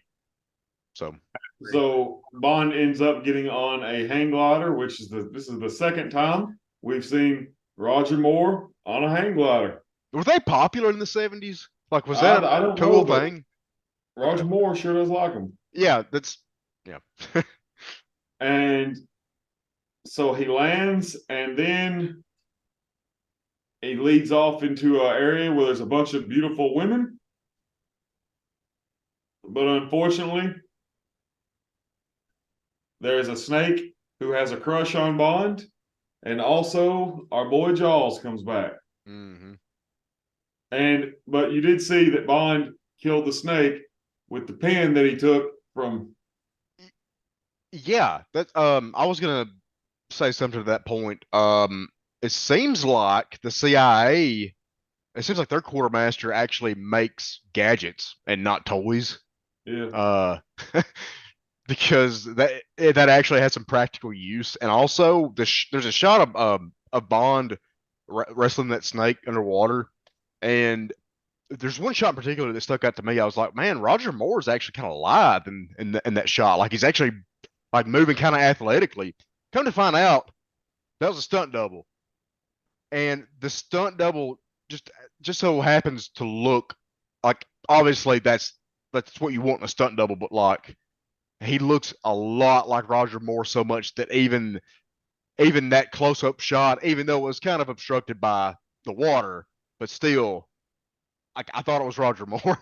Yeah. I would like to say that if this movie had ended with this set piece, Yep. like this was the place for the final act, I thought the exact same thing. I think it would have been much better. It would have been more of like a streamlined Bond film. I understand we need the space shuttles and outer No, we space don't. stuff. No, we don't. This is the one movie, and because I say this all the time, I'm like, I love the big climactic battle sequences. We don't need one here. Like, I know we don't need it, but like for the story, like it makes sense. It I just don't know that it does. Just have Bond blow everything up. Like have to blow it up from the rainforest layer. he's already destroyed the ozone layer. Fuck it. I just want to say that I love what they did with this jungle layer. Yeah, I do too. It is beautiful. One of the best set pieces in the film. Yep. It's exceptional. And if the movie had ended with like a climactic fight scene here, I would have been cool with it for sure. This movie is really good, like really solid. I'd say almost 8 out of 10 up until after this sequence. Like, Yeah, then it turns into Star Trek the motion picture. yeah, pretty much. I would say Star Wars The New Hope, but it's not that good. So Bond and Holly Goodhead are trapped underneath the Moonraker shuttle. And this actually was in the book. Oh, really? Yeah, they did get trapped down there. Okay, cool. They got out by a vent. In the movie, we see Bond using his watch to blow a hole in the wall and get out. I do like that they took that from the book. There are not, I mean, I'll be straight with you. There's not a lot from the book that's been put into this movie. But if you actually do want to see a more screen accurate portrayal of the movie, I mean, of the book Moonraker, Mhm. the movie Die Another Day takes a lot from Moonraker. Yep. So if you want to watch the book Moonraker, if you watch Die Another Day, you will see a lot from that book. So, but anyway, While you're talking about the book, I would like to bring up two things. The female's name in the book, it's not Goodhead. It's what's her name? Gala Brand. Dala Brand. I loved her in the book. Also, in the book, while we're on the topic of the book, I love the scene where they're trying to murder Brand and Bond on the beach with the rock slide. I thought that was great. I'm sad we didn't see something like this from the book in the movie. But speaking on the movie now, when that table transforms and goes down into the floor, it looked like something straight out of Empire Strikes Back. Yes, it does. Yeah. That set piece is so cool. Yes, the set is great, and you guys might not agree or maybe think this is a good way of viewing this, but I just could not help but think of the GoldenEye level this whole time. That game, Yep. that level in particular, that game for its limitations, it looks like shit now. Like but I love it. yeah, that's what I'm getting at. As bad as that game looks, each level it just captures the atmosphere of what the level is based on so well. And what really hammered that home for me was this scene. Like as soon as Bond enters, like what would you call it? Like the control station, pretty much. Where all the screens are. I was like, dude, I'm getting GoldenEye vibes right now. Yeah. Yeah. Quick question. In GoldenEye Reloaded, does it have all the same levels and maps? No. Okay. I got like a look of disapproval and hate from both of you. I didn't really mean it like that. It's Yeah, just I didn't mean it like that either at all. No, I mean I was just like the facial features I got from y'all. I wasn't like disappointed toward you. But I am kind of in a way I'm disappointed in that game because it's like okay, so it was before we saw any gameplay footage or anything like that. It was marketed as a GoldenEye 64 remaster, and Yeah. that is not what we got at all. So I have it, but I played it for like 10 minutes and then I went back and tried to play the other one and like I couldn't do the controls. yeah, the controls are very difficult. I'm not trying to diverge from the topics. Maybe you guys could tell me a little bit more about it after we're done talking. Yeah. Yeah. Well, the whole reason I brought that up, anyways, is because I was getting to the scene where Bond and Holly are trapped under the shuttle, which Jonathan already touched on. I was going to say I really like that scene. It was very suspenseful, and I also like that gadget. I Whatever do that too. I did. That's awesome. I'm a sucker for anything that has to do with Bond's watch. I don't know what it is. I just love it. Yeah, I am too. But like, what I especially like about this one is the fact that like I can see that like being real. Yes. So But anyway, so Bond and Holly get aboard the space shuttle, which I actually have right here. that's so awesome, man. It's beautiful.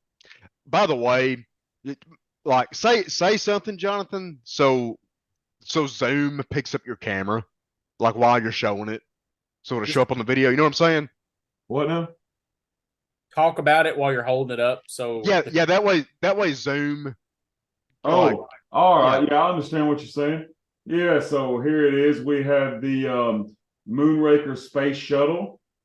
This is the Corgi James Bond set. And I don't have all the Bond cars from the movies, but one day, I actually have these shelves that I put in a few months back to try to showcase all the Bond cars. So That will be. and that was the one for Moonraker was the space shuttle. Well, I would like to say that I like that it says Moonraker and then it has number 6 on it because it's Moonraker 6 is the one he used. Mm-hmm. I think that's super cool. And also, I want to bring up the plot point. They steal Moonraker at the beginning of the movie. Dude, I was just fixing this. Yeah, I was gonna. I was hoping Jonathan could explain this because here's what I got. Bond asked Drax like why he stole it, and Drax is like, one of my other ones broke, and I needed that one back. Like, that's a stupid reason. I think they just wanted an excuse to do that shot, to have that scene. Is that it? Like, is that?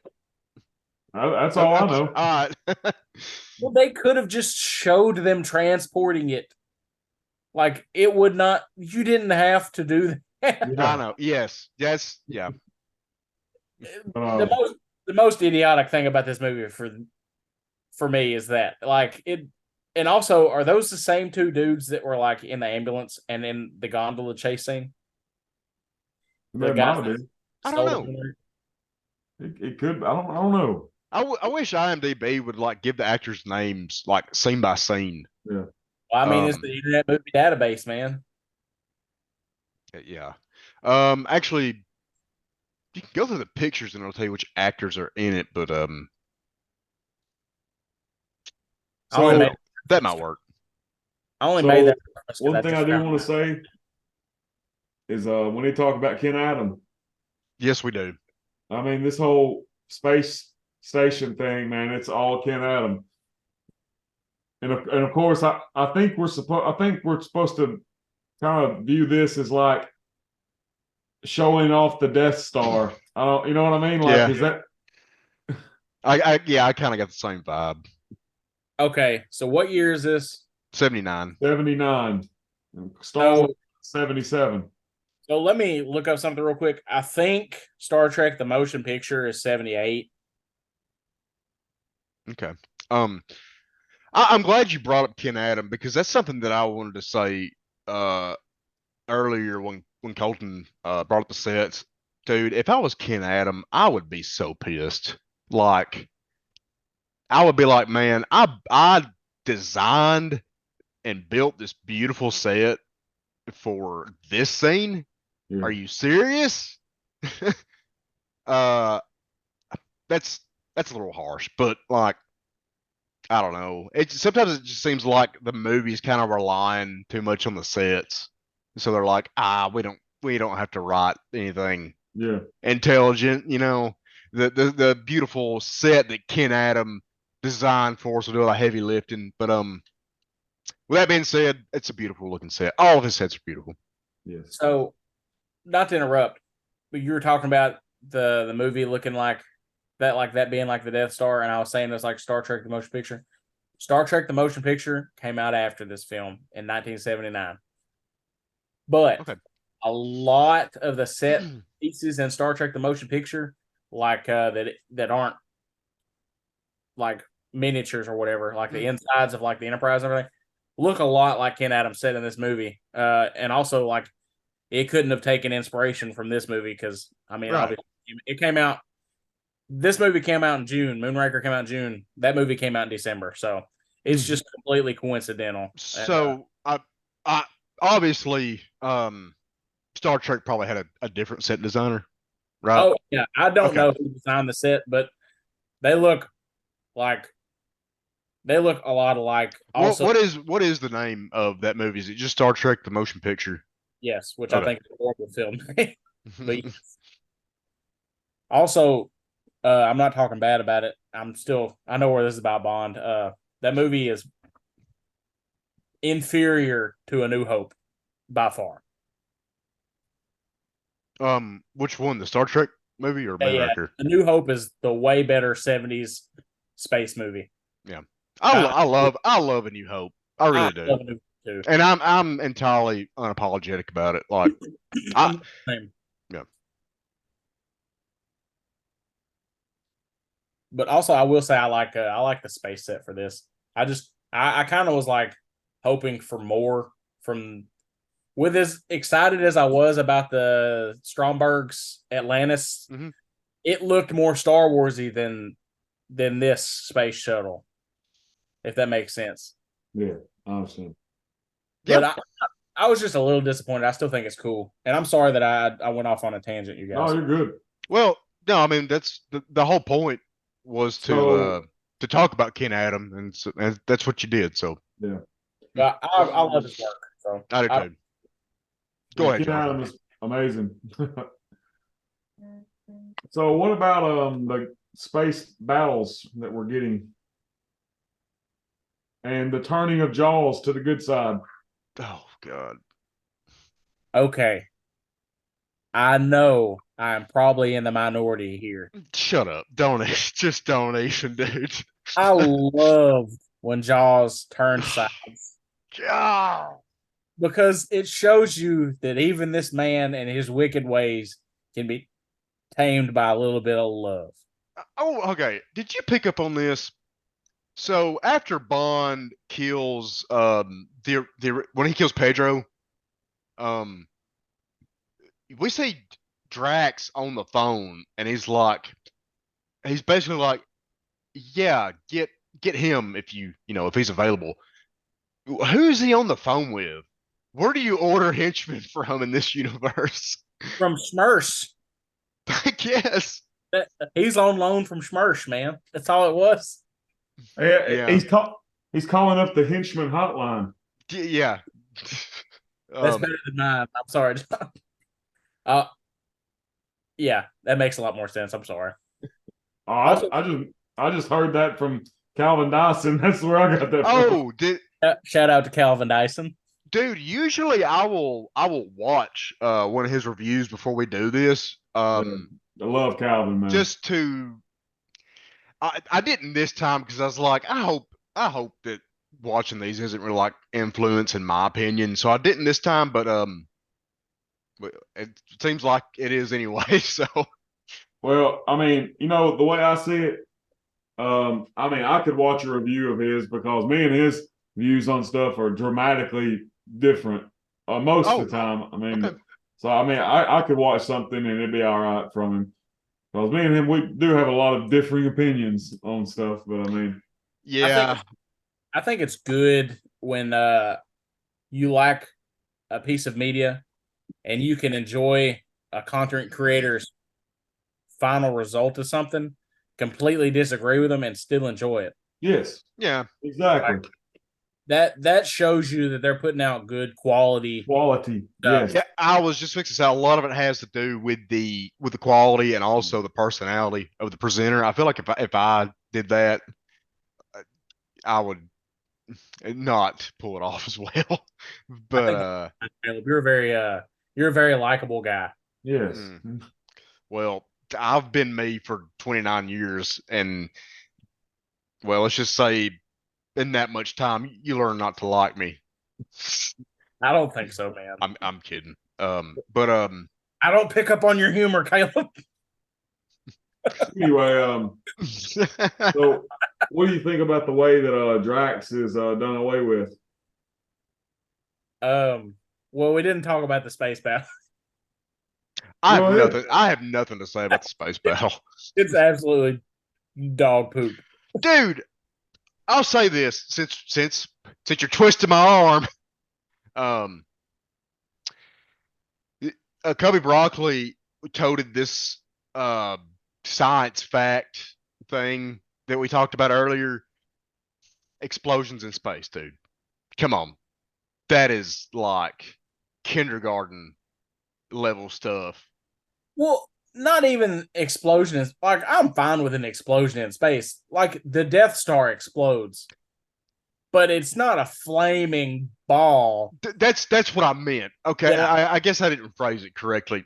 I guess technically you can have an explosion in space, but you don't have a combustion type explode. Like, you don't have fire, like you said. So right, like, I don't even know how scientifically that would work. I just know it wouldn't look like a fireball. It would not. No, I would not think so. So that was all I came to say.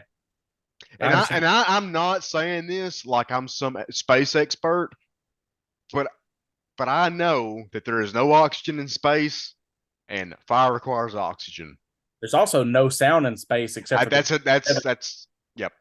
That's another point that I was gonna make, but you go ahead if you have anything to add. Okay, all right. I was just setting up another 007 theme joke. There's no sound in space other than the 007 thing. Oh, that's not in this. Wait, it's not. All right. It should have been. It should have been nothing but the slide whistle scene. What if that's what it was? Like, it was complete silence, other than like a faint 007 thing. But and you see all these guys dying and blowing up, and do like complete silence. Like, I would have walked out of the theater if I had seen this in the theaters at that time. Also, that movie would be a 1 out of 10 for me. Like, I think it would have made it better. No, seriously, like, think about it. I think it would have given it like more of a more ominous feel. Yeah, it really would. I think it would. I'm not saying that if they had done the no silent, like if it had been silent. You're saying about the 007 thing? About the slide whistles, yes. Oh, okay. Yeah, I'll give you that. Because Jonathan would win the bombastic version of it for sure. Or what if The space version, that's all it is just the slide whistle part. Nothing but like a synth version of the 007 theme. Okay, that I'm too. Let's move on because Jonathan looks exhausted, like, man. I'm ready to leave. No, Okay. no, I'm good. No, or it could have been the 007 theme done by John Williams. You know, like Star Wars. That would probably be better. That'd be wild as hell, is what that'd be. I'm so stupid. For a split second, I almost asked if John Williams wrote a version of the 007. Obviously, he didn't. But yeah, that is fun to imagine. I mean, dude, it'd be awesome having John Williams do a Bond score. You know, That would be really cool. It'd be awesome. Anyway, so we do get a little bit of Star Wars at the end. You remember whenever they're doing the Death Star run, and you know, Luke turns his targeting computer off. Yeah. Well, Bond turns his targeting computer off. I did not make that connection, and now I hate this scene even more. Like, how did you not make the connection? I don't know, because it's just so it's so straight up Star Wars ripping off. It really is. On the nose. Yeah, it really is, and I just love it. It's just so. Yeah. Also, the fatigues that Bond is wearing, the brown and tan fatigues, like Empire Strikes Back is not for another year, but I have a feeling he wore those fatigues because of what James Bond wore in this movie. Oh, yeah, you're probably right. I could see it. Jonathan, you know what I'm talking about, like his attire when he goes to Bespin. Okay. Talking about Luke, right? Yeah. His he's like, I guess he's wearing it on Dagobah also, but like it mainly sticks out to me whenever he goes to Cloud City. But I feel like that was influenced by Bond's Amazonian wear here, I guess. It could have been. I got you're talking about what he wore prior to getting on the space shuttle, right? Yeah. Okay. I got Indiana Jones vibes, like that big too. time. That makes sense too. Mm-hmm. You know, I want to say this because we've brought up Indiana Jones quite a bit. I don't know if you boys know this, but like Steven Spielberg really wanted to make a Bond film. Yep. I loved Bond. And he couldn't. They wouldn't let him. And he was telling George Lucas, he was like, hey, you know, I always wanted to make a James Bond film. And George Lucas was like, well, you know, I've actually got something better than that. Mm-hmm. Called Indiana Smith. You know, and then, That's right. Yeah. I forgot about that. Yeah. There's a little bit of Indiana Jones stuff for you. I'm also a big Indiana Jones fan. I actually the other day I actually bought two little models, I don't know, little cars. They're like Matchbox. They're planes from the Indiana Jones movies. Bought them at a Hobby Lobby the other day. Jonathan, if you didn't know, Hasbro has done a new set of Indiana Jones 6-inch figures from the first film, and I think they look really good. Yeah, I want to get the one with him, Indy in the white tux. You know, it's very James Bond. It is, man. I love it. Yeah. Hey, that's got to be an homage, or yes, it's a nod to Bond in some ways. It's definitely a nod to Bond. I think. But yeah, Jonathan's right. Like Spielberg was like pushing really hard to direct a Bond film, and they literally get Connery to be Indy's right. dad. Yeah. Like, which I think is really on the nose for sure. Well, I really do want us, after we get done with the Bond movies, we need to do Indy. Okay, like seriously. Well, hey, if the listeners, we'll probably do it anyway. I assume we'll do it. But if the listeners want us to do it, let us know in the comments. Tell us if you'd like us to do that or not. Tell us if you're interested. Yeah, I'll speak to that point. Like, we probably will do it anyway. And even if you guys decide you don't want to do it, I'll probably just sit here like by myself in front of my computer and not even record and just sit here and talk about Indiana Jones anyway. So might as well record it. Might as well record it though. But that is one of the most famous theme songs that sticks in my head all the time. Yeah. I'm definitely down to do Indy. The fact that they did that, like they made an iconic character and an iconic theme song parallel to Bond is really impressive. It is. But anyway, that kind of brings us to the end of Moonraker. And if we get that kind of funky disco version of the song, the better version of the song. And that's it. And James Bond will return in For Your Eyes Only, one of my personal favorites. So, guys, I'm going to say this. I do enjoy Moonraker. It is not one of my favorites. I would give Moonraker, let's say I'd give it 7 out of 10. That's fair. I give Moonraker a 3.5 out of 5. Wow. Out of 5. Oh, okay. But still, I mean, that's about a 7 out of 10. I feel really harsh doing a 10 rating scale. So yeah. Well, I've said this before. My number ratings mean nothing at all. Yeah. But and honestly, I'm actually gonna like reiterate or reinforce that fact, because at the very beginning when we were summing it up, I was like, yeah, 5 out of 10. That's like just what comes to mind. After talking about it, I'm at a 6 now. Like, yeah, I would say 6 or 7 is a respectable score for it. I did not hate this movie, and that's another thing that I say all the time. Oh, I like this. This movie was so much better than I remembered. It really was. Like, I don't know what else to say. Like, it really was a lot better than I remembered. Also, I don't know if you guys can see this poster I have behind me, but it's the poster with all the posters on it. Well, Moonraker is right here. That is one of my favorite Bond posters. Like, I see it. I'm gonna pull one up though, just like so I can get a better view. Because also, there's Bond images of him in the silver spacesuit. He didn't even wear that in the movie. In the novelization of Moonraker, he does though. So did they design the poster before before the costume design and all that stuff? You think? No idea. But I do want to say a few things about Moonraker. So Moonraker, I remember it being one of the movies whenever I was a kid. You know, this was the one that, you know, it was the one Bond goes to space. You know, that's the way I always viewed it. My Aunt Nell bought me a Johnny Lightning car, and it was the limousine. It was Drax's limousine that came and got Bond from that scene where they were out shooting the pheasants. Yeah. We didn't even talk about the pheasant scene.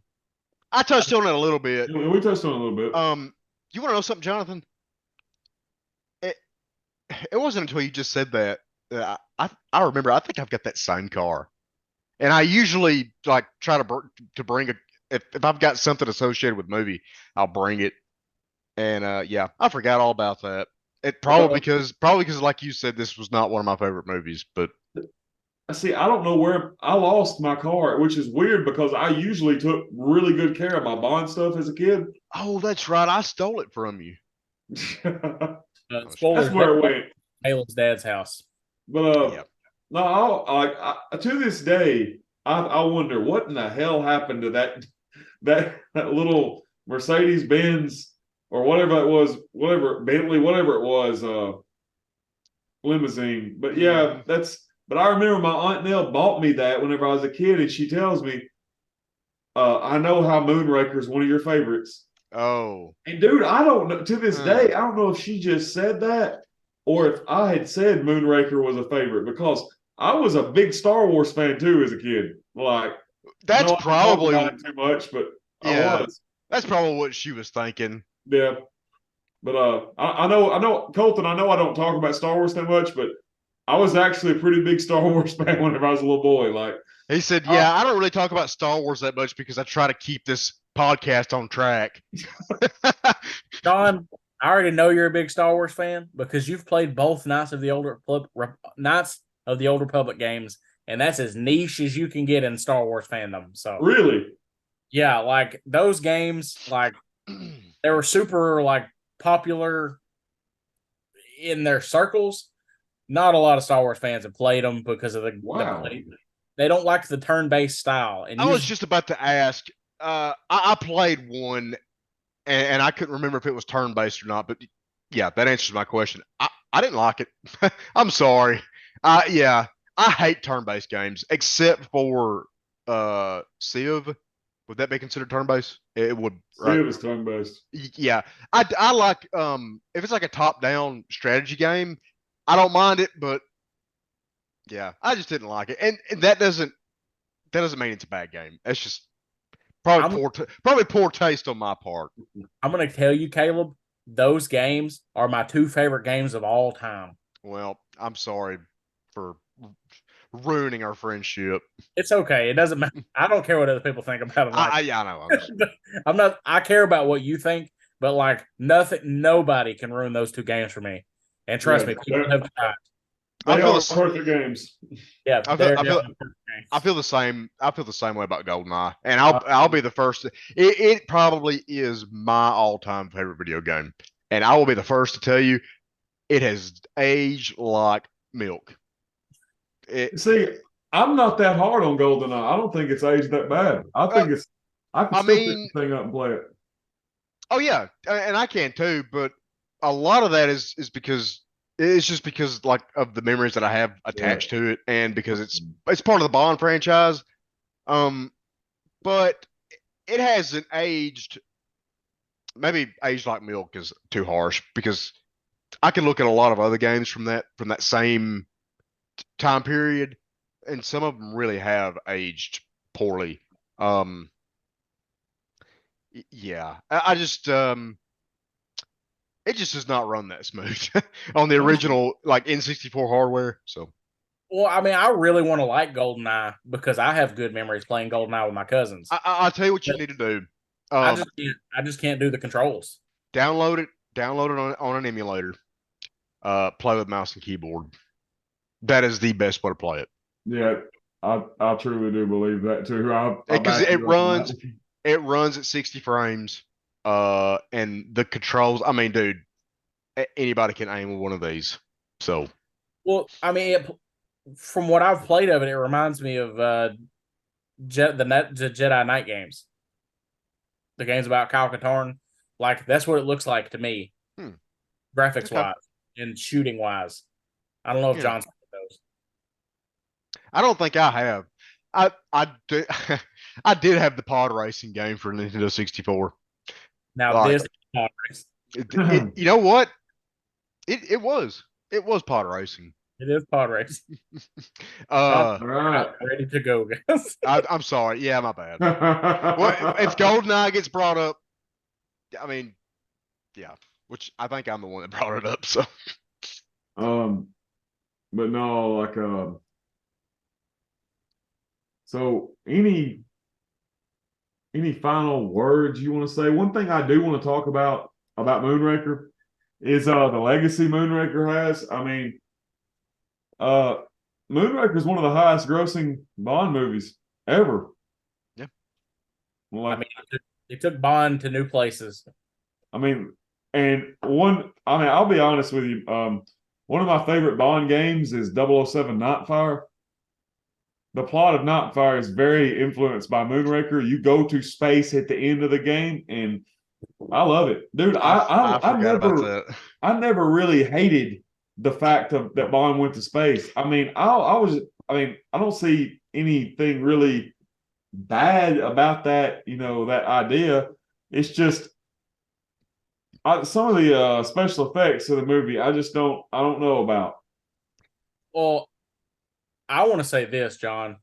Not only did James Bond go to new heights in this film, and it's iconic for that, James Bond shagged a doctor / CIA agent in space. Oh yeah, they did do that in Yeah. space, didn't they? It was Take Me Around the World Again. Oh, dude, we Bond. got to talk about Q's Dude, line. Oh my Q's god, line Yeah. is dude, perfect. It is the that best line of the perfect. movie. He said, "What's Bond doing?" I think he's attempting re-entry, sir. Dude, Q had some bangers this movie. That is the best Q line to date. It's better than the ghetto blaster. Hey, hey, call it a ghetto blast. They call it a ghetto blaster. Dude was so into it whenever he said that. Yeah. Americans are gonna love this. Yeah, I love that line. I can't believe I forgot to bring it up. And something else I forgot about, the scene where Bond actually takes out the henchman. I closed my IMDb page. So what was his name again? Chang. Yes. You probably know about this, Jonathan. The scene in which they fight with all the glassware broke a world record, and it might still hold the world record for most breakaway glass for a scene. Did you know that? Really? I did not know that. Yeah. I think that's the only like little trivia thing that I know. I have one complaint. Okay. A glass handled sword. Like, what's the point? Yeah, I don't know. That's I thought the same thing, and also I've got to complain about that scene too. None of them get cut by the glass. None of them. Well, it's sugar Dude, glass, Caleb. I know, I get that, but we're to believe that is actual glass. Well, I know for a fact glass is very sharp. So, ka-chow. ka-chow. Ka-chow indeed. I just assume Chi didn't get cut because of his fencing suit he was wearing, which was stupid. Like, Yeah. he wasn't even using a fence. He was using like a bamboo training sword. Give the guy a real katana. He's trying to kill James Bond, man. Oh yeah, that's another thing. Like, yeah, why was he using I don't a know. wooden I training don't sword? Well, why didn't he just have a gun? Be like, Yes, yeah, right. And I asked that same question about the paramedics. Drax actually says something in this movie that I appreciate. He tells Bond at one point, he's like I've been trying to kill you in an amusing way, yeah. and maybe that's not entirely believable, but like just the fact that he said that, I can kind of get on board. You know what I Yeah. mean? Like there's a part of me that can believe that like this guy's a little twisted and he wants to see Bond like killed in a really screwed up way. So One of my favorite lines. Go ahead. No. Go ahead, John. One of my favorite lines that Drax says was, he's like, "Mr. Bond, you appear with the tedious inevitability of an unloved season." I just think that's a funny line. yeah, it is a funny line, and Drax is written really well. Like Yeah. he's a really He good really villain. is. His acting is really good. Yeah, Like Michael Lonsdale's awesome. He's a little too good for this movie. Let's be honest. yes, like they don't do enough with Drax in this movie. Honestly, Yeah. I like the line. I don't remember it word for word, but it says something like, "I'm finally gonna put you out of my misery." I like that line, and then Bond is like, "Oh crap, I gotta think of something clever. Take a giant step for mankind," and then kills him. that was a pretty cold killing. Yeah, it's not one of the best, but I thought it was really cool. Like, he just shoots him in the heart and then puts him out the airlock. So I liked that. So I guess he must have shot him with the cyanide dart because he didn't die immediately. I would have shot him with the other one. Mm-hmm. Yeah. Pretty. That's another dark scene when you think about it. Like he's like just gonna float in space today. He's floating in space and it's just like tumbling infinitely forever. Yep. So, well, that brings me to this question right here. Do we have any last words on the fabulous, fantastical, Star Wars inspired, horror movie inspired kung fu movie, samurai inspired, Cowboy spy inspired. movie inspired. What? Cowboy movie inspired. Oh yeah, Western inspired Moonraker.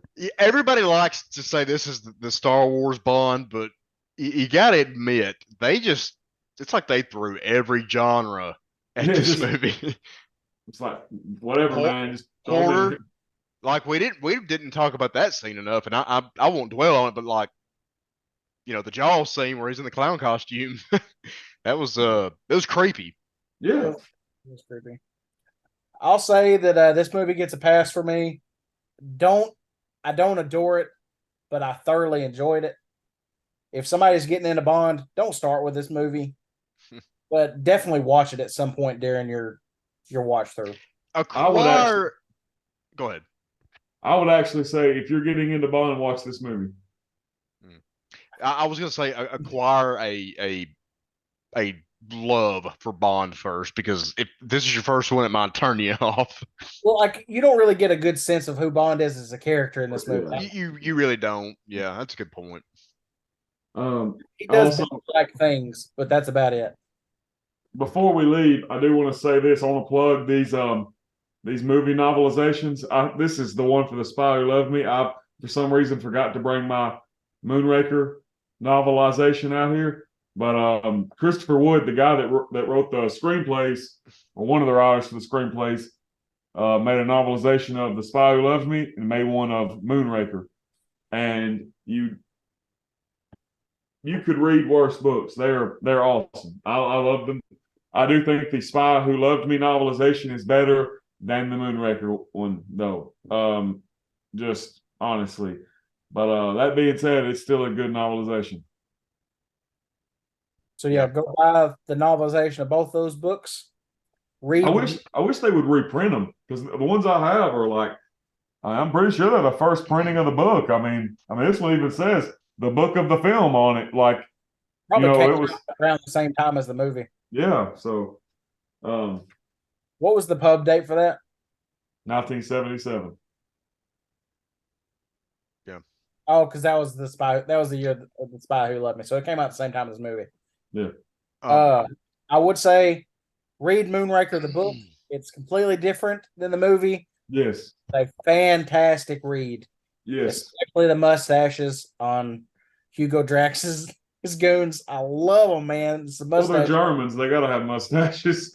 Like, I know, but I loved them. Like, that's one of my favorite parts of the book. It really sticks with me. Yeah. And Hugo Drax really was a Nazi in the book. In this movie, we do get him kind of. I mean, he's kind of like a space Nazi. He wants to. I mean, it's not really like racial, racism, but it's more like just weren't they all physical white, body. What? Aren't they all white though? No, there was somebody black in there too. There were different races. I missed that. But no, he was aiming to make a like their genetics were considered like better than average is what I picked up They're on. all So pretty- yeah, and so yeah, that's like a nod to the Nazi party. There was something I was gonna say. Dang. It must not have been that important. I will say this: if you take anything from this podcast, download GoldenEye 64 on an emulator and play it that way. Definitely. Also, make sure to follow us on Twitter at Jonathan Lynham. That way you can keep up with For Your Eyes Only, the podcast, and just anything interesting John posts. Thank you. Well, guys, if y'all don't have anything else to say, oh, by the way, Colton, plug yours too. What is it? Emma Ranger. Yeah, man, at Emma Ranger 4x4. Like, it's just embarrassing at this point. Like, Okay. I need a different Twitter. I was gonna say just put it in the description so you don't have to say it. It's pretty embarrassing. Nah. But also go follow Question Posting Yeah. Oh yeah. and Charlton Posting on Facebook. Good stuff, man. And he's doing a lot of 007 stuff right now. So I want to say one more thing to you guys, not for the audience necessarily, but The Spy Who Loved Me tried to give us an out. We didn't have to watch this movie because The Spy Who Loved Me said the next or Bond will return in For Your Eyes Only. So we, and then Star Wars happened. yeah, but I didn't even notice that, you guys. Yep. Are you serious? I should have brought that up earlier. You guys just blew my mind right now. Like, did this one have like a Bond will return thing in For it? Your Eyes Only. Okay. Okay. I don't know. It would be funny if they did that twice in a row. Colton, your Bond Files book can tell us. Okay. Let me look. Go to Moonraker. Does my some kind of hero book? Does it have that in it? Probably. Does it? Okay. Anybody wanting to be a Bond fan, you need this book. It's the Bond Encyclopedia. Jonathan Lynham told me to get it. I ordered it. I found it on eBay, and I got it brand new under $10. And apparently, you need this. And I'm about to look and see what it tells us. You have to go. It'd be about midways through because the first section's over the novels. While you're looking for it, Colton, if we have any fans that are like loyal to this series and have listened to every episode, you might remember that I mentioned ordering this book on the spot in the You Only Live Twice podcast, and it finally arrived last week. I don't know if I might have shown it already. I can't remember, but yeah. So if anybody is keeping up with the For Your Ears Only podcast lore, this is a canon event in the podcast lore. My book finally arrived. Hey, Colton, if you can't find it, you're good, dude. Like, I'm looking, but I haven't found it. no, it's all good. Anyway, boys, any last things to say about Moonraker before we sign off? No, I think I've said my piece. I will touch on something you said earlier about the whole Bond in space aspect.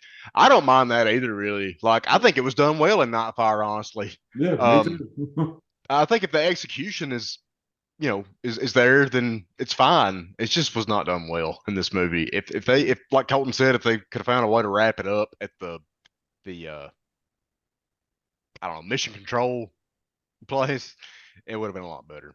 But okay, the end. Sorry, Caleb. No, I was done.